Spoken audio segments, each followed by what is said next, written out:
Hello everyone, my name is Kiran Eligeti. I mean UX designer. ఈ వీడియోలో ఏం చెప్తున్నా అంటే డిజైన్ చేసిన తర్వాత ప్రెజెంటేషన్ ఎట్లా చేయాలి, డిజైన్ చేస్తున్నప్పుడు ఎలాంటి టిప్స్ ట్రిక్స్ గైడ్లైన్స్ వాడాలో చెప్తా. నేను ఎక్కువ రీసెర్చ్ పైన టిప్స్ పైన ట్రిక్స్ పైన ఎక్కువ వీడియోస్ చేస్తున్నాను. ఎందుకంటే ఇవి తెలవాలి నీకు. ఫస్ట్ ఫండమెంటల్స్ తెలిస్తేనే నువ్వు ఫిగ్మా ఓపెన్ చేసి ఈ ఫండమెంటల్స్ని నీ డిజైన్స్ పైన ఇన్కార్పొరేట్ చేస్తే అప్పుడు ప్రొఫెషనల్ అవుట్పుట్ వస్తుంది. నేను డైరెక్ట్ ఫిగ్మా ఓపెన్ చేసి ఏదో డిజైన్ చేసిన అంటే కుదరదు. First you need to know about the guidelines, design thinking process. చాలా టిప్స్ ట్రిక్స్ గైడ్లైన్స్ ఇవన్నీ తెలిస్తే నీకు ప్రొఫెషనల్ అవుట్పుట్ అనేది వస్తుంది. ఇది ఎక్స్పీరియన్స్లో వస్తుంది. ఫిగ్మా ఓపెన్ చేసి ఏదో డైరెక్ట్ డిజైన్ చేస్తా అంటే it will not work. Okay, first fundamentals foundation నేర్చుకొని తర్వాత ఫిగ్మాలో ప్రాక్టీస్ చేయండి. ప్రాక్టీస్ చేస్తూ చేస్తూ చేస్తూ ఉంటే అవుట్పుట్ అనేది వస్తుంది. First thing. సో ఈరోజు వీడియోలో ఏం చెప్తానంటే గోల్స్. ఫస్ట్ ఒక డిజైన్ చేసినావు. డిజైన్ చేస్తున్నప్పుడు ప్రజెంటేషన్ గోల్స్ అనేది నీకు తెలవాలి. ఫస్ట్ ప్రజెంటేషన్ ఇచ్చేటప్పుడు నీ క్లయింట్ ఎవరు, ఆడియన్స్ ఎవరు, అసలు ఏం ప్రజెంటేషన్ ఇస్తున్నావు, ప్రజెంటేషన్లో ఉన్న ప్రాబ్లం ఏంది, దాన్ని ఎట్లా సాల్వ్ చేసినావు, సొల్యూషన్ తీసుకున్న టూల్స్ ఏంది, సొల్యూషన్ తర్వాత వచ్చిన అవుట్పుట్ ఏంది. It could be wireframes or designs or it could be anything. Output అనేది ఉండాలి. ఒక స్టోరీ టెల్లింగ్ అనేది ఉండాలి ప్రజెంటేషన్లో. First point. ఓకే, నెక్స్ట్ నువ్వు ప్రజెంటేషన్ ఇస్తున్నప్పుడు నువ్వు ఎవరికి ఇస్తున్నావో తెలుసుకోవాలి. ఫస్ట్ నువ్వు ఫెలో డిజైనర్స్కి ఇస్తున్నప్పుడు ఒక విధంగా ఉంటుంది, నువ్వు స్టేక్ హోల్డర్స్ తోటి ఇచ్చినప్పుడు ఒక విధంగా ఉంటుంది, మీ మేనేజర్లతో ఇచ్చినప్పుడు ఒక విధంగా ఉంటుంది. వాటన్నింటిని మైండ్లో పెట్టుకొని ప్రజెంటేషన్ చేయాల్సి ఉంటుంది. థర్డ్ పార్ట్, ప్రజెంటేషన్ ఎప్పుడైనా క్వైట్ స్ట్రైట్ ఫార్వర్డ్, సింపుల్గా, మినిమలిస్టిక్గా ఉండాలి. ఏదో సోది చెప్పినట్టు ఉండదు. షార్ట్లా సింపుల్గా అర్థమయ్యేలా ఉండాలి. ఒక 20 minutes దాటొద్దు. 20 minutes దాటితే user maybe not focused. Okay, focus చేయడం. ఒక 20 నిమిషాలు దాటితే బోర్ కొట్టేస్తుంది. So try to finish in 20 minutes. Okay, story telling చెప్పినా కదా నీకు. ఫస్ట్ పాయింట్ స్టోరీ టెల్లింగ్ ఉండాలి. దాని ప్రజెంటేషన్ ఇచ్చినప్పుడు దాంట్లో ఆడియన్ ఎవరు, కస్టమర్ ఎవరు, కస్టమర్ ప్రాబ్లం ఏంది, ఆ ప్రాబ్లంకి నువ్వు ఎట్లా ఫైండ్ అవుట్ చేసినావు, ఫైండ్ అవుట్ చేసిన తర్వాత దానికి సొల్యూషన్ ఎట్లా ఆలోచించినావు, సొల్యూషన్లో ఏమేమి క్రియేట్ చేసినావు, ఇన్ఫర్మేషన్ ఆర్కిటెక్చర్ క్రియేట్ చేసినావా, డిజైనింగ్ ఎంపతి మ్యాప్స్ క్రియేట్ చేసినావా, లేదంటే user journey, user flows, wire frames అన్నీ చూపించాలి. Next success. What would be the outcome వచ్చినాక క్లయింట్కి అండ్ యూజర్కి ఎలాంటి బెనిఫిట్స్ వచ్చిందో మనం ఒక స్టోరీ టెల్లింగ్ లాగా చెప్పాలి. ఏదైనా డిజైన్ చేసిన టాప్లో నావిగేషన్ పెట్టిన, మధ్యలో సెక్షన్స్ పెట్టినా కాదు. ఎందుకు పెట్టినావు టాప్ నావిగేషన్లో, ఏమేం పాయింట్స్, ఏమేం బటన్స్, ఏమేం ఫీచర్స్ ఇచ్చినావు. ఒకవేళ బ్యానర్, మెనూ తర్వాత బ్యానర్ ఉంటుంది కదా, బ్యానర్లో ఒక ఇమేజ్ వాడిను, ఒక హెడ్డింగ్ వాడిను. అది రిలవెంట్ ఉండాలి నువ్వు ఏదైనా ప్రాజెక్ట్ చేసినప్పుడు. అట్ ద సేమ్ టైం అది యూజర్ని ఇంప్రెస్ చేసేలాగా ఉండాలి అండ్ యూస్ఫుల్, మీనింగ్ఫుల్. ఇలాంటి వర్డ్స్ వాడాలి. టర్మినాలజీ వాడి మనం ముందుకెళ్ళాలి. ఈ టర్మినాలజీ ఎందుకు వాడాలంటే యూస్ఫుల్, ఫైండబుల్, యాక్సెసిబుల్, స్కానబుల్, యూజబుల్, ఇవన్నీ ఏంటంటే యూజర్ ఎక్స్పీరియన్స్ టెక్నికల్ వర్డ్స్. ఇలాంటి వర్డ్స్ వాడడం వల్ల ఏంటంటే ఏదైనా ఇంటర్వ్యూకి వెళ్ళినప్పుడు కానీ, లేదంటే క్లయింట్ని కానీ, లేదంటే ప్రాజెక్ట్లో ఫ్రీలాన్సర్గా కానీ, మీ మేనేజర్లను కానీ ఇంప్రెస్ చేయొచ్చు. ఎందుకంటే ఇలాంటి వర్డ్స్ వాడడం వల్ల వాళ్ళకి అర్థమవుతుంది వీడికి నాలెడ్జ్ ఉంది అని. ఓకే,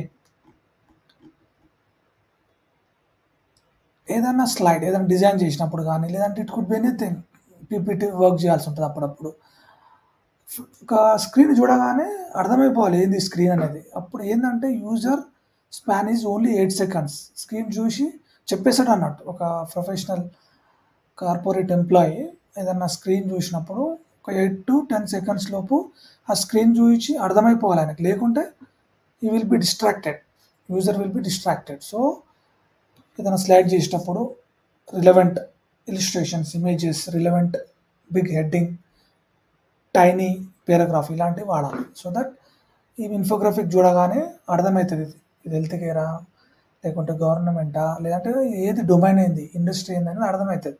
హెడ్డింగ్ చూసి ఇంకా క్లియర్గా అర్థం చేసుకుంటాడు. ఇలాంటి మైండ్లో పెట్టుకోవాలి. Next, reduce the text and add visuals. Yes, design చేస్తున్నాం చెప్పినా కదా, ఇప్పటివరకు చెప్పినవన్నీ ప్రెజెంటేషన్స్. ఇప్పుడు చేస్తున్నాయని డిజైనింగ్. ఈ డిజైనింగ్ మీద చాలా వీడియోస్ చేసినా, మీరు చూడండి. Reduce text and add visuals. Left సైడ్లో డోంట్ అండ్ డూ అని ఉంది. ఒక హెడ్డింగ్ పెట్టినాం, ఒక పారాగ్రాఫ్, ఒక న్యూస్ పేపర్ లాగా పెట్టినాం. User will not happy. Also it will not looks good. Client impress కాదు, ఎవరు ఇంప్రెస్ కాదు, బోర్ కొడుతుంది నాకు చదవడానికే. సో ఇలాంటి ఇమేజెస్, దాని రిలవెంట్ ఇమేజ్, హెడ్డింగ్ పెద్దగా, సింపుల్ పారాగ్రాఫ్ ఇలా పెట్టుకోవాలి. ఒకవేళ పారాగ్రాఫ్ పెద్దగా ఉందనుకో, రీడ్ మోర్ బటన్ పెట్టి నెక్స్ట్ పేజ్కి తీసుకెళ్ళడం. లేదంటే ఉన్న పేరాను సింప్లిఫై చేసి ఇంకా షార్ట్గా చేయాలి. ఒక సీరియల్ లాగా తీసుకోకుండా సినిమా లాగా చేయాలి. ఇంతే. పెద్దగా ఏదైనా డిజైన్ చేసేటప్పుడు జస్ట్ సింపుల్ వేగా ఆలోచించాలి. డీప్గా పోయి ఇక పెద్దగా పెట్టాలి అట్లా ఉండొద్దు. సింపుల్గా పెడితేనే యూజర్కి అర్థమవుతుంది. Right, okay. Hierarchy, font hierarchy మీద నేను చాలాసార్లు వీడియో చేసిన, చూడండి. ఫాంట్లు H1, H2, H3, H4, H5, H6 and paragraph P తర్వాత పారాగ్రాఫ్లో ఫాంట్ సైజ్ ఎంత ఉండాలి. అండ్ టైనీ టెక్స్ట్ అంటే టైటిల్, చిన్న చిన్న టైనీ టైటిల్స్ ఉంటాయి, క్యాప్షన్స్, అలాంటి వాటికి ఎలాంటి సైజ్ పెట్టాలో వీడియో చేసిన, చూడండి. ఒక హైరార్కీ ఉండాలి. ఇది ఒక లెఫ్ట్ సైడ్లో ఒక ఇమేజ్ ఉంది, ఒక స్టోరీ ఉంది. ఆ స్టోరీలో కొన్ని హైలైట్స్ ఉన్నాయి అండ్ హెడ్డింగ్ ఉంది. బట్ మనం బోరింగ్గా పెడితే బాగుండదు. సో ఆ స్టోరీ హెడ్డింగ్ ఏంది, స్టోరీలో మెయిన్ ఓవర్వ్యూ ఏంది, హెడ్డింగ్లో సిగ్రిగేషన్ ఈజ్ ఇంపార్టెంట్. ఇట్లా పారాగ్రాఫ్లో ఇట్లా సిగ్రిగేషన్ చేస్తే యూజర్ కూడా చదవనీకి కొద్దిగా మనసు పెట్టి చదువుతాడు అన్నట్టు. అట్లా అంతే. Make sure text is readable. చెప్పినా కదా, ఇవన్నీ ఓల్డిష్. గ్రేడియంట్లు కొట్టడం, స్ట్రోక్లు కొట్టడం, ఇట్లా. ఇప్పుడు ఇది ఉంది, ఇలా ఇది ఎల్లో అండ్ ఆరెంజ్ అనుకుందాం. ఆరెంజ్ పైన టెక్స్ట్ పెట్టినాం, యూజర్ విల్ నాట్ రీడ్. ఇప్పుడు క్యాపిటల్ లెటర్స్ పెట్టినాం, యూజర్ విల్ నాట్ రీడ్. ఇలాంటి వాటిపైన కూడా వీడియో చేసినా, చూడండి. Highlights the key points. చెప్పిన కదండి, ఇమేజ్ పెట్టినాం, కొన్ని పాయింట్స్ ఉన్నాయి, 95 టైమ్స్, 1800 km/h, ఇలాంటివన్నీ ఇట్లా హైలైట్ చేసి పెట్టినాం అనుకో, ఈజీగా స్కాన్ చేస్తాడు యూజర్. సో ఇలాంటి ఎఫెక్ట్స్ వాడడం వల్ల, ఇలాంటి చిన్న చిన్న చేంజెస్ చేయడం వల్ల, ఇలా ఐకాన్స్ తోటి బిగ్ ఫాంట్స్ ఎక్కడెక్కడ హైలైట్ చేయాలో తెలిస్తే ప్రోడక్ట్ కానీ సక్సెస్ఫుల్ అవుతుంది. నెక్స్ట్, ఇమేజెస్ వాడేటప్పుడు కూడా చాలా కేర్ఫుల్గా వాడాలి. Images read more feel better అని ఉంది. జస్ట్ ఇమేజ్ కూడా ఇట్లా ఏదో అట్రాక్టివ్గా అని పెట్టుడు కాదు, రిలవెంట్గా ఉండాలి, ఇట్లా సింపుల్గా. అట్లా ఇలాంటి టిప్స్ వాడుతూ మనం ముందుకు వెళ్ళాలి. మీరు అనుకుంటుండొచ్చు, ఎప్పుడైనా చేస్తావా లేదా కిరా? ఇప్పుడు నేను చెప్తున్నా, it's been long time I'm uploading my videos in the YouTube channel. చెప్పడమే కాదు, నేను చేస్తా కూడా. It's been 15 years in the industry. I do follow all the guidelines. I do take the inputs from my fellow designers, my managers, my clients, and the community.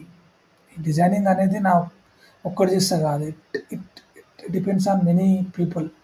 అందరు feedback తీసుకోవాలి, అందరికి నచ్చాలి. కొంతమంది నేను 15 years ఎక్స్పీరియన్స్ ఉందనగా సరిపోదు. నాకన్నా తక్కువ experience ఉన్న వాళ్ళు కూడా నాకన్నా మంచిగా చేస్తారు. నాకన్నా ఎక్స్పీరియన్స్ ఉన్న వాళ్ళు కూడా వాళ్ళు మంచిగా చేయరు. ఇట్స్ డిపెండ్స్ ఆన్, ఒక్కొక్కరు టాలెంట్ ఉంటుంది. బట్ అందరినీ మన మైండ్లో పెట్టుకొని అందరు ఇన్పుట్స్ తీసుకోవాలి. If it is valid, incorporate చేయాలి. If it is invalid, we should talk to them, debate పెట్టాలి. వినలేదు అనుకో, మన పని మనం చేసుకుంటూ వెళ్ళిపోవాలి. మీరు అనుకుంటుంటే చెప్పినా కదా, చెప్పుడు కాదు, చేస్తాను. నేను ఒక డిజైన్ చేస్తున్నా, ఫర్ ఎగ్జాంపుల్, జస్ట్ మీకు చెప్తున్నా, నేను ప్రాజెక్ట్ గురించి చెప్తలేను, ఒక డిజైన్ చేస్తున్నా. ఈ డిజైనింగ్లో నేను all the points, designing principles వాడినా. నేను heading, hierarchy, spacing, relevant, top navigation, okay, request demo, proper request demo buttons, highlights. ఇంతకుముందు చెప్పినా కదా నేను, హైలైట్స్. ఇప్పుడు ఈ 50% రెడ్యూస్ కాస్ట్ అని ఇలా పేరలా యాడ్ చేయొచ్చు. But user will not understand. యూజర్కి అర్థం కాదు, ఏదో ఇట్లా చూస్తాడు అంతేగా వెళ్ళిపోతాడు. బట్ ఈ హైలైట్స్ చేయడం వల్ల, so that they can understand easily అన్నట్టు.